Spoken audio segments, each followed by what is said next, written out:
Welcome to the SACNAS Native Initiatives webinar series. Today's webinar is Engaging with Tribal Communities During COVID. My name is Dr. Daryl Monto, and I am the SACNAS Associate Director for Mission Programs and Native Initiatives. I am coming to you today from the original homelands of the Ka, Kickapoo, Osage, and Occhitissaquawean in Lawrence, Kansas. We are so glad you joined us.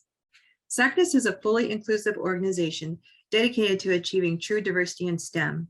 As the nation's largest multicultural and multidisciplinary STEM diversity organization, SACNAS creates space for all members, volunteers, and partners feel they belong and can embrace their intersectional identities. SACNAS is based out of California, which is the original homeland to over 200 tribal nations, bands, and rancherias of Native American Indigenous people. We would like to take this time to acknowledge the original inhabitants of the various regions which we all live and work and honor the rich culture of the Indigenous people across the country. It is our pleasure to coordinate and host these informative and educational webinars.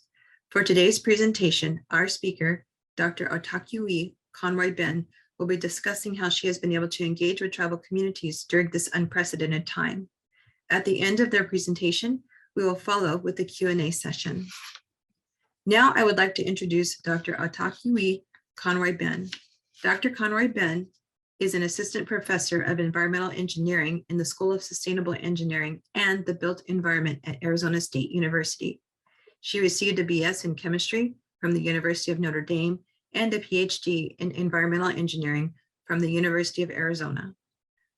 Dr. Conroy Ben's research interests include tribal water quality, wastewater epidemiology and wastewater treatment, and emerging and unregulated contaminants.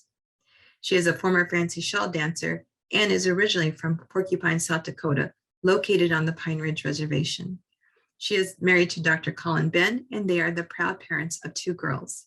At this time, we join Dr. Conroy Ben's presentation as she begins to share her research and leads into how she has engaged with tribal communities. On the research side, I'm responsible for bringing in grants and developing my research portfolio, as well as mentoring graduate and undergraduate students. And for service, you're expected to contribute technically in your discipline. With that, I'm looking at reviewing some contaminants as part of EPA Science Advisory Board for CCL5, which is Candidate Contaminant List 5. I'm also on a National Academies Committee, and I'm part of the National Climate Assessment 5 for the Northern Great Plains, where we will be putting out a document by the end of the year on the outlook of climate change in the US. All of this is a very time-consuming job. What I like about academia is that you have academic freedom. You can pursue your own research agenda. I'm working in the area of water and wastewater, and I'm looking at pollution and how we can use that information to better serve tribal communities. So you do have this freedom. You also have a lot of time to devote to different aspects. Summers are really devoted to research, but it really is a balancing of teaching, research, and service. So I want to talk about research, right? We, as in this academic world, we have an obligation to learn what we set out to learn, what interests us, but also apply that to make a better society. And I want to take my research back to our tribal communities because I do have that strong connection. I always have since I was little. I've always wanted to study the environment and so forth. And so I pursued research as an undergrad during the summer research program. It was very eye-opening. One, because I was learning more through research than through a textbook, I felt. Also, I got to see another discipline. Science just isn't learning about facts. in textbooks or other means, but you can actually do hands-on work. And so in this project at the University of Colorado Health Sciences Center, there was a center called the Native American Alcohol Research Center, where they're looking for just doing research related to Native Americans and alcoholism. And so I joined the lab of Dr. Jim Sakella. And in his lab, he was sequencing mouse DNA, and these mice, it was really interesting, had a different response to alcohol. So there were animal studies involved here, and we basically looked at the genetic differences between these two strains of mice that responded differently. And so this resulted in a number of publications, which really helped me when I applied to graduate school. And I think more importantly is the techniques that I learned. I was involved in sequencing, taking the sequence from the organism all the way to a final sequence and seeing how that affected protein structure. And I saw that my chemistry degree was very applicable here. And I really liked that work, but I wanted to do more with my chemistry degree. So that is why I switched to environmental engineering. And I was accepted at the University of Arizona, where I was accepted into the master's program, but I enjoyed research so much that I stayed on for a PhD. And this basically sums up 6 years of work. At the University of Arizona is located in Tucson, Arizona. And I went there during a time when the water crisis was unfolding, when we had to start looking at future reserves of water and what would happen if we started to run out of water. So at the time, wastewater reuse was a topic that was talked about in the research community. And when you think about wastewater, it's unpleasant. I've worked with it for 20 years. I have many different stories of working with wastewater. But there could be some harm coming when we're working with wastewater and the chemicals present in it. And so as part of my master's thesis and PhD dissertation, I was looking at wastewater reuse and chemicals present in that water source. Specifically, I was looking at endocrine disrupting chemicals, which were also new at the time in the early 2000s. So these are chemicals that have various sources, one being from humans, as we excrete our waste, liquid and solid waste, and it makes its way to a sewer system. That human waste contains human hormones. Those hormones have been implicated in causing endocrine disruption in animals living in wastewater impacted water. So animals that are exhibiting both male and female characteristics, or animals with abnormal cancers, or animals with mutations. And these are chemicals, hormones, as well as soaps, detergents, plasticizers, and so forth that are just mixed in wastewater. They're found at low concentrations, but at concentrations that are relevant, biologically relevant to organisms being exposed to them. So I tracked these chemicals through wastewater treatment. This wastewater is discharged into the Santa Cruz River. So the fate of these chemicals along the Santa Cruz River, as well as in wells lying in the vicinity of the Santa Cruz River. Water is a continuous cycle, so we were expecting to see groundwater being impacted by wastewater, which is what was shown on the right-hand side in this green plot. You can see these bars here with peaks that's showing the level of endocrine disrupting chemicals present, and that correlated with wastewater content found in those wells. I used some bioassays to measure these endocrine disrupting chemicals. I learned quite a bit about sampling, mass spec, and as well as organic chemistry.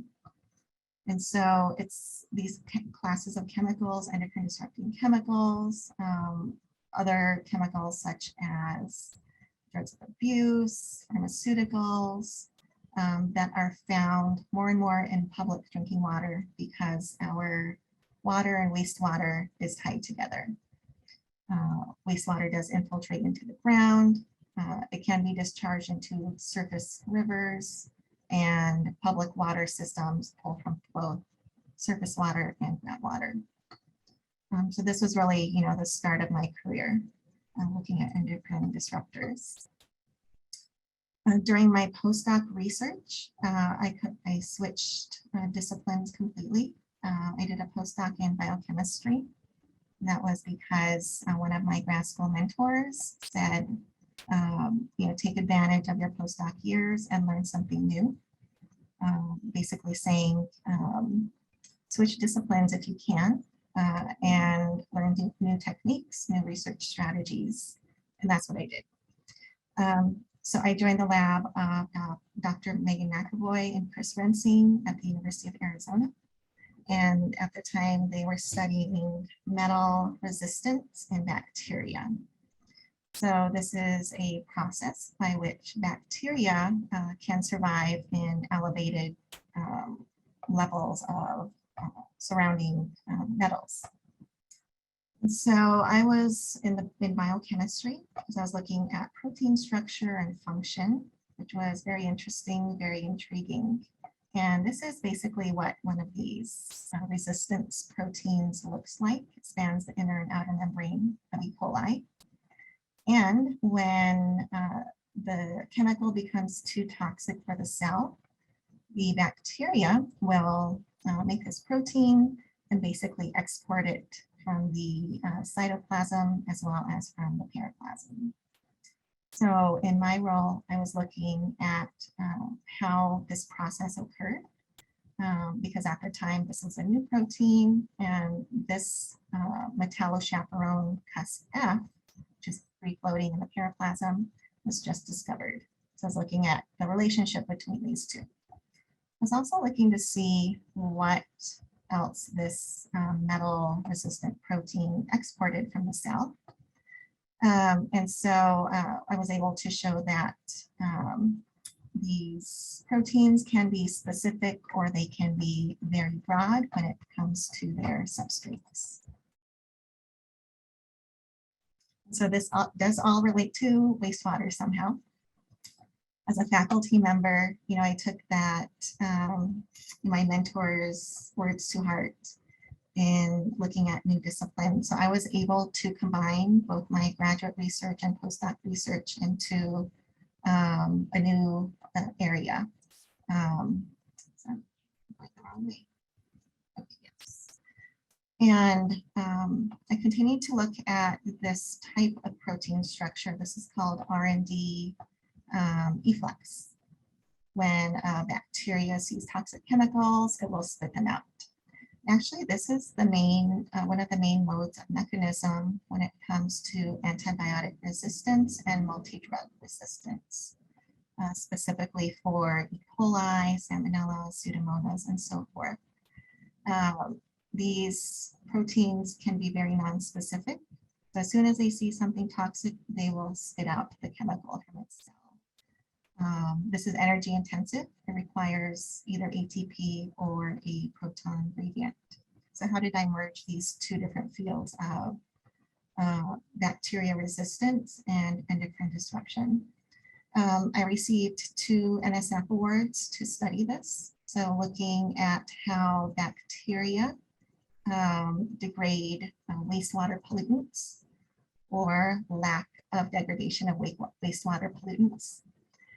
So I hypothesized that these emerging contaminants, such as the hormones, detergents that I discussed previously for my PhD research, I looked at how I have hypothesized that those are present because these wastewater bacteria, which are required by EPA, need a biological reactor during wastewater treatment, how this process, this efflux process is limiting biodegradation.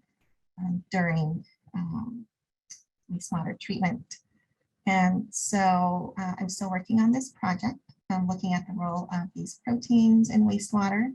First, I had to determine what multi-drug resistant genes and proteins are present in wastewater, shown here on the right, and as well as what is their presence throughout wastewater treatment.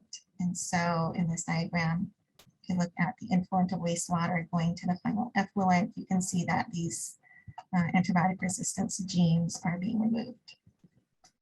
And lastly, how do these proteins affect biodegradation? I'm at the data analysis part, but basically we're seeing that if these proteins are present, they are preventing biodegradation of organic micropollutants in wastewater. I like to study organic micropollutants in another publication. I looked at the endocrine disrupting ability of bisphenol A and that series of chemicals. So I measured these, the estrogenic and androgenic activity of these chemicals in a bioassay. And I also demonstrated in silico, so through computer modeling, that they interact with certain sites of these receptors. So what does this mean? What are the implications of these results? Well, basically, these results showed that these emerging contaminants, like BPA, do interact their endocrine disrupting chemicals. And they actually act in multiple systems. I'll show you more about that a little later. But they are present in wastewater. They can cause estrogenic responses in animals. They can cause anti-androgenic responses in animals. And we know where in the protein these chemicals interact. So I said that these emerging contaminants can interact with different systems. So in the whole endocrine disruption, endocrine world, we have sexual differentiation, your thyroid system, metabolism, and so forth, which maintain homeostasis in your body.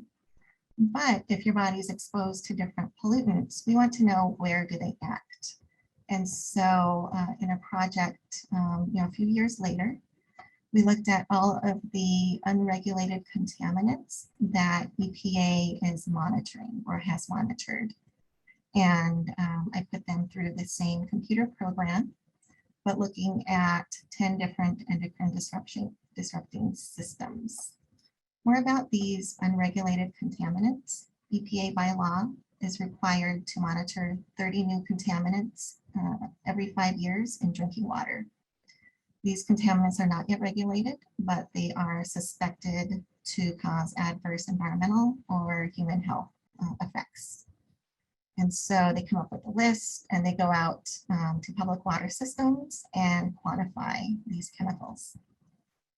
So they have a list of, we're in UCMR 5 now, 150 different chemicals. So I looked at the first 4 UCMRs, measured them against 10 different endocrine systems in a computer model, and showed that many of these chemicals are endocrine disruptors. The brighter the color, the stronger the binding of the chemical to the nuclear receptor responsible for that pathway. So we have estrogen receptor, androgen receptor, progesterone, mineralocorticoid, glucocorticoid, and liver X, PPAR gamma. All of these are involved in metabolism, and then your thyroid systems. So we have this data on what are the biological effects of contaminants. I also compared it to what EPA put out. So EPA showed which public water systems had each of these chemicals. And so I made a plot of the toxicity from the data I generated compared to the number of public systems that these chemicals were detected in. So basically your y-axis is the toxicity of the chemical, if you want to think of it that way, on a numerical scale from 0 to 1. And then your x-axis is the number of public water systems where these chemicals were detected. And a lot of these chemicals were not detected in public water systems in this gray shaded area, even though they did exhibit some toxicity, which is a good thing. But we also saw that some of these chemicals are not very toxic, but they are being found in public water systems. And then obviously intermediate of that, we have low exposure in public water, but maybe high toxicity or high prevalence, low toxicity. So what does this data mean? EPA will take data like this. They do have their own assessment and ranking score to determine which chemicals go up next for regulation. And they're looking at other factors, cancer causing. My study here just focused on endocrine disruption. And that brings me to more about drinking water and pollution. So in another study, we looked at tribal public drinking water. Public drinking water data is available. You can look it up for your system on epa.gov. I'm using this database called ECHO, which is Enforcement Compliance History Online. And this tells you which public water systems have had Safe Drinking Water Act violations, either due to failure to report, failure to monitor, or if they have actually violated a concentration of a specific chemical. I pooled data from 3 years. That's all that's available is the previous 3 years. And in this analysis, my team showed that there were more Safe Drinking Water Act violation points accrued in tribal public water systems than non-tribal systems. And if we look at what these violations were, some were health-based. There were some cases where the drinking water could have been classified as harmful. But what was more of the case was just failure to monitor your public water system and report when it comes to tribal public water facilities.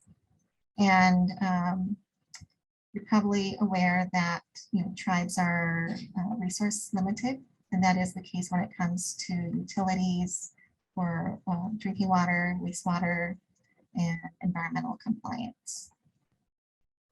I also started to pull data from the Unregulated Contaminant Monitoring Rule Survey for tribal water systems.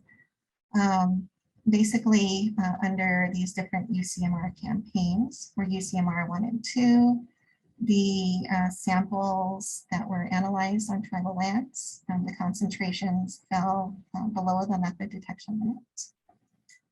But under UCMR 3, these chemicals started to appear, well, not appear, but they were quantifiable in tribal water systems, including PFAS, which is the forever chemical, dioxane, which is really found everywhere in groundwater, some heavy metals, as well as chlorate.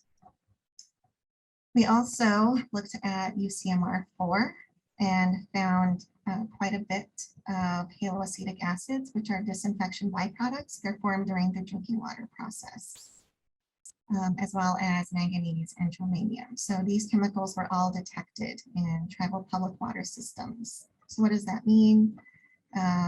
If these chemicals end up listed on the Safe Drinking Water Act, it's a several step process, but if they eventually get there, these tribal public water systems will have to look at ways to address that level of contamination to meet the newly regulated MCL if it reaches that point. We are finding these unregulated contaminants in tribal public water systems. So that's the water side. I want to talk more about the wastewater side because that's what I do. I am a wastewater engineer. That was my dissertation as a research engineer at LA County, and then my faculty work involves wastewater. So I got into wastewater-based epidemiology as a faculty member at Utah, where I wanted to look at the incoming contamination relative to drugs of abuse. And so in wastewater-based epidemiology, you can think of wastewater as a dilute urine sample. Your urine makes up about 1% by volume of wastewater. And analytical methods have really improved such that we can measure concentrations of different pollutants down to microgram and nanogram per liter. So in wastewater-based epidemiology, what we're doing is we're collecting sewer samples and treating it as a dilute urine sample. Wastewater that is collected from communities contains drugs of abuse that have been excreted by humans. People that may have infectious disease can also excrete the virus or bacteria in their waste. Or if you've been exposed to a contaminant, if you've ingested it or you had some contaminated water.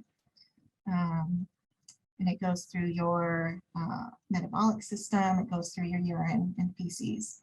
All that can be detected in sewage systems. So when I moved to ASU, I partnered up with a colleague who also does this work and who has a very strong analytical chemistry lab. And we wanted to look at wastewater-based epidemiology to inform tribal health.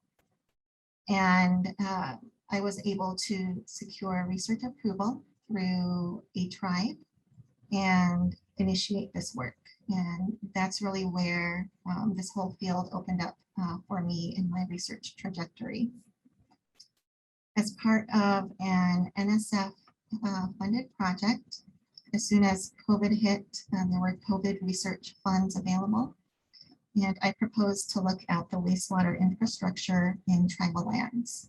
So what you see here on this map is dots of all the tribal wastewater facilities that are listed in public databases. Basically the EPA ECHO database. These are facilities that have permits to discharge treated wastewater effluent into the environment.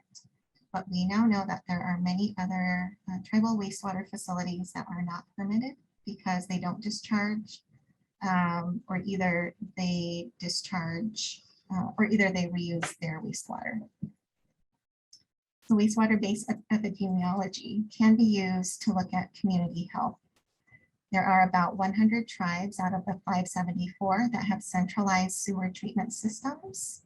The goal of this project was to look at which tribes can use wastewater-based epidemiology. So we have a list of these tribes and a list of all their facilities. And depending on the infrastructure, we either have to collect from sewer lines, so popping open the manhole, from lift stations, or at the actual wastewater treatment plant. There are some advantages when it comes to wastewater-based epidemiology. This is a good way to rapidly assess community health, and this is very important when we look at COVID.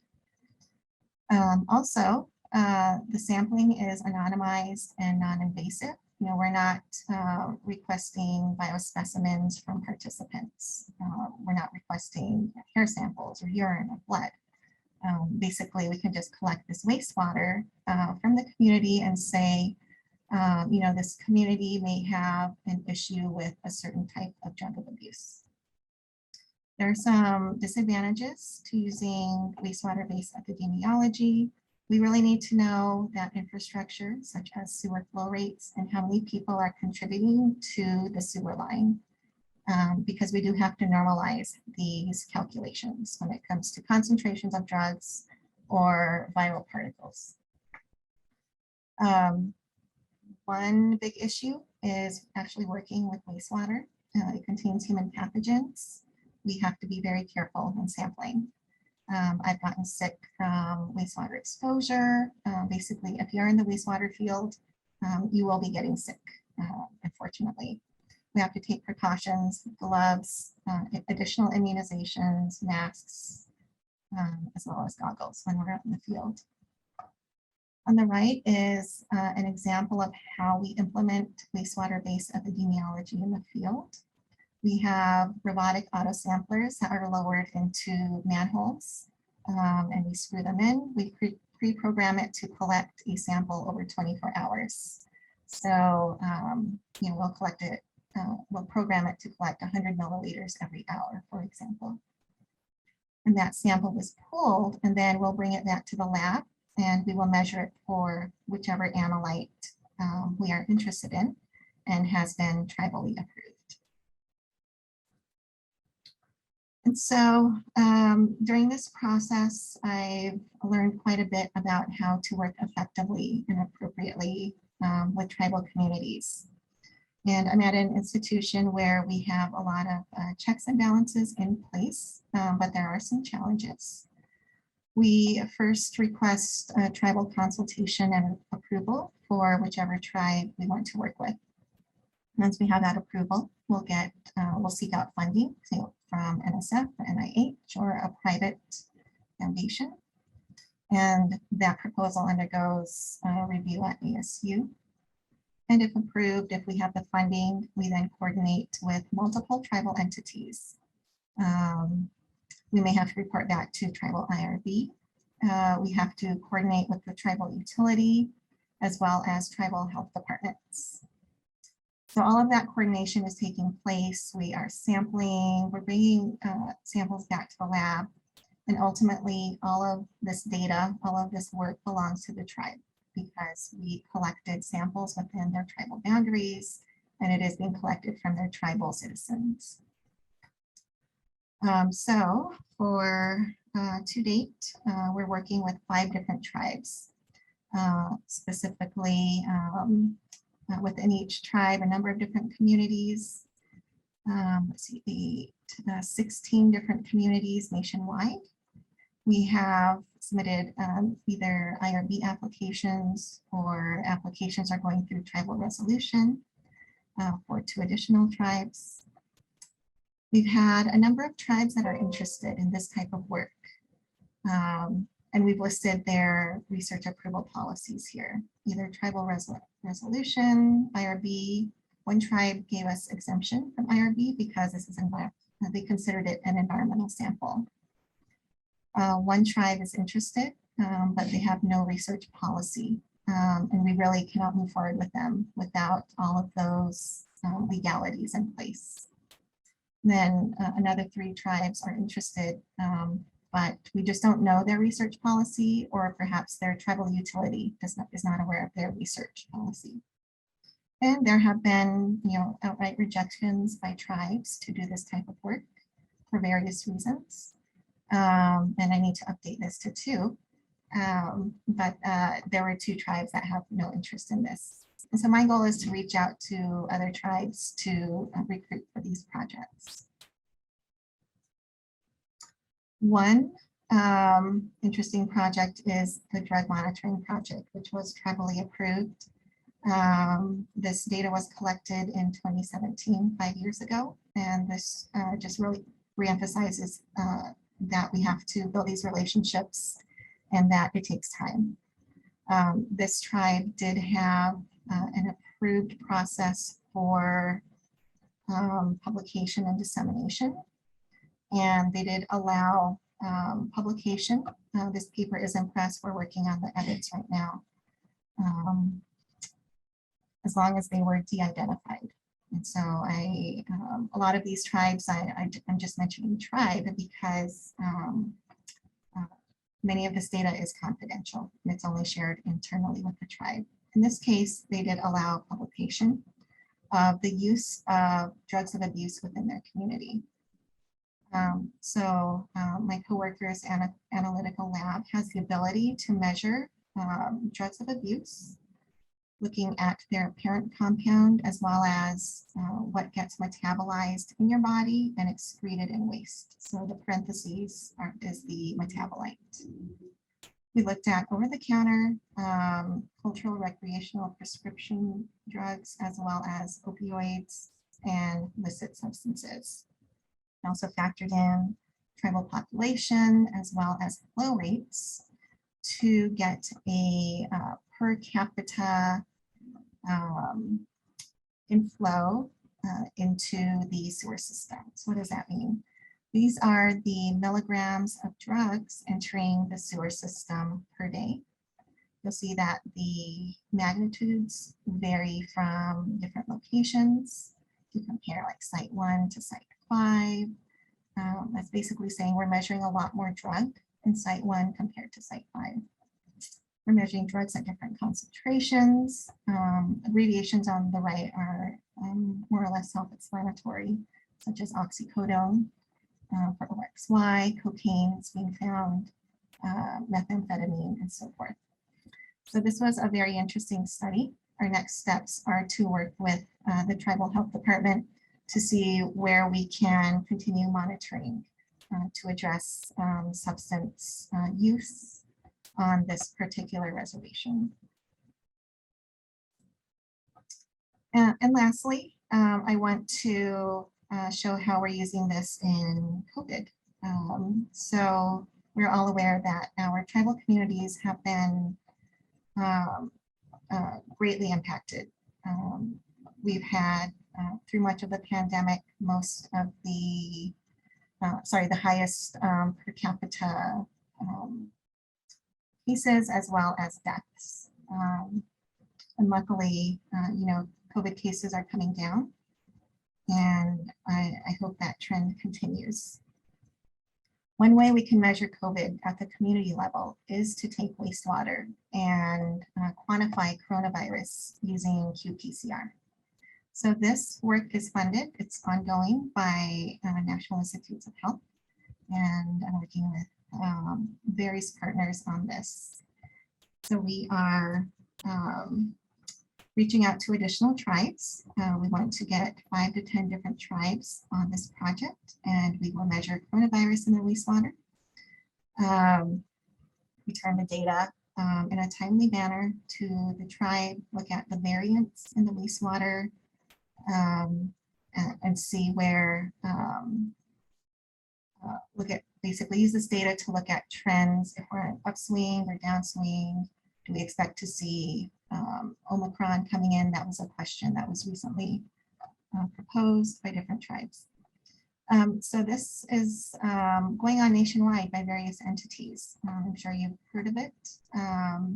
CDC is doing this work, NIH, private foundations are all looking at coronavirus levels in wastewater. We're using qPCR.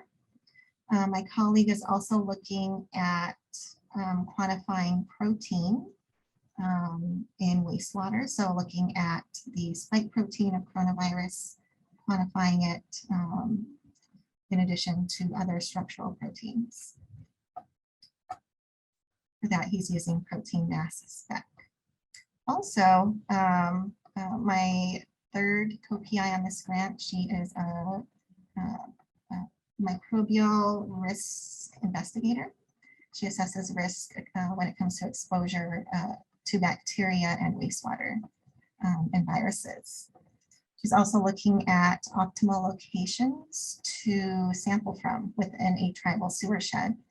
And she's using Tempe as a model sewer shed where she can start to look at flow rates, pipe size, and coronavirus signal. What's really interesting is her risk assessment. So she's developing this app which shows risk to exposure, risk due to exposure of wastewater workers. And that's because in tribal communities, many of these wastewater facilities are lagoons that are not disinfected. So there could be an elevated risk associated with just working with wastewater. But ultimately, what she's finding and the scientific community is finding is that there's absolutely, I should say absolutely no, but very little risk when working with wastewater. All of this data will be used to inform tribal partners, the health department's utility about coronavirus within their specific community. And where has this been successfully implemented? my colleague, Dr. Halden, who developed the world's first wastewater-informed dashboard, coronavirus dashboard, started collecting samples right away here in Tempe. And you'll see on the y-axis, these are coronavirus levels in wastewater. The limit of detection is 5,000 viral particles per liter. And at the peaks of the pandemic, the copy number in wastewater can reach upwards of 1 million, even up to 10 million. And he was measuring this, and basically within this sewer shed is the community called Guadalupe, which is an indigenous Hispanic community, and they're also connected to the Tempe sewer shed. And so through monitoring, his group was able to consult with leadership of the Pascua-Yaqui tribe and inform them that coronavirus levels were very high during a time when they started to recede. And so through this wastewater-based epidemiology, his lab group was able to basically bring change when it comes to mitigating coronavirus. And it was during a specific period of the pandemic with the date shown here. And if you want to read more about it, it was reported in the Arizona Republic. This is my team. I work with other faculty members at ASU.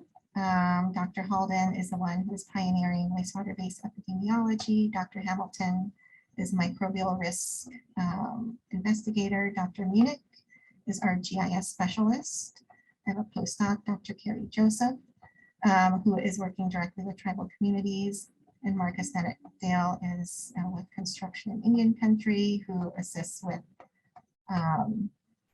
getting us those tribal contacts and with infrastructure. And none of this would be possible without ITCA, Intertribal Council of Arizona, who runs the National Tribal Wastewater Training Operator Training Program. And they've been very valuable at also making those connections and introducing us to utilities, as well as just having basic information on utilities. I've had some challenges throughout this process, and we do have, a strong Native presence here at ASU that works on the academic side, as well as in tribal nation building, as well as I work closely with ITCA when it comes to tribal agreements. It's very important to have all of that in writing. And I want to say Pilamaya. I know that was long, I'm sorry. I really like my research. But I have to say thank you to all my co-PIs, all of the students working on this project who have to go out and sample, at 6 a.m. on a faraway reservation land. They have to work with wastewater, deal with the elements and so forth. Jacob Moore, VP for Tribal Relations at ASU. Our tribal partners, and again, I'm not listing them, and I am not showing specific coronavirus results because they have not been allowed to be released to the public. Our funding, NSF, Katina, NIH, and I forgot to put Rockefeller. Lastly, if you are part of a tribal community and you are interested in this type of work, maybe as a researcher, we can talk more. Or if you'd like me to share this with your tribal health director or with your wastewater managers, please take down my email and make that introduction. Okay, that closes out my talk. I guess we'll take questions either in the chat or online. Yeah. We have several questions lined up for you in the Q&A section. So we are almost at the top of the hour, but if you've got time, maybe the next 10, 15 minutes or so. Okay. Yeah, so we've got several questions that have come in for you. And I don't know if you can view them, but I'll just go through a few of them real quickly. One question is from Michael. Are these images and graphs from your previous research, which I think you shared that? Yes. And they just stated that they were very interesting and that you were able to take those back to communities. So that's good. Another question, what insights and information on engaging tribal communities during COVID can you share? So I know that you went through and shared, the information in terms of who you reached out to, and it's great to have, these tribal IRBs as well. But in sharing this information, how do they, I'm curious to know too, like how the tribes distribute that information out to the community. Right, so that tribal IRB or whatever approval process has to be in place before we will even work with the tribe. And as part of that process, we list out the dissemination. So how do we report that to the tribe, or how would they like us to? Do we publish? Can we present? And so forth. So at the tribal level, we have had community meetings. I've also, I speak directly with the tribal health department. I submit reports. I also report back to the tribal utility because they're also interested in this information. All right. There was a question in here. Let's see. How did the approach to these studies change due to the pandemic? So one of the first studies was the drug study, and the tribe was very interested in this, and they liked the non-invasive approach. And I would say that because of the pandemic, tribes are becoming aware of this type of research, that it is cutting edge and it can be used in their community if they wish. How did the approach to these studies change? I guess from a tribal perspective, research takes time, but because it was a critical piece of information, a lot of the tribes we worked with, reviewed the project in a timely manner. And sometimes it can take, 6 months to a year because it was important to have this type of information. I know you also talked about the research design, but I'm curious, in this question, the next question asked, are these studies co-designed with the nations? And can you talk about that process? Were there anything that you had to alter within your research design to fit, working with the tribes? Right. So for the tribes we work with, this was, the first time they've seen this type of work. So it's really us showing what this design looks like, that we have to sample using a certain apparatus, certain time, what can we analyze. A good example is the drug study, where I worked with the tribe's drug testing office. They said that, yeah, we know people are using these drugs. We know that there are other drugs that are not showing up in our urine analyses tests or in the blood tests. Can you look at this chemical, this chemical, this chemical? Because they knew, they had an idea what was going on. So that's one way where the tribe was involved and kind of redesigned the analytical approach. They can also ask us to, look at a certain area. Tribes are interested in looking at COVID changes within school systems, right? Because students were not vaccinated. But that really never got off the ground because we're dealing now with, for certain tribes, BIA schools, BIE schools. That's a whole other different wastewater process, approval process, as well as we would be monitoring kids under 18. So we'd have to look at those types of approvals. And let's see, we get a couple more questions. So this next question asks, have the findings or results been employed by the tribes? Have the tribes taken this information and done anything with the results?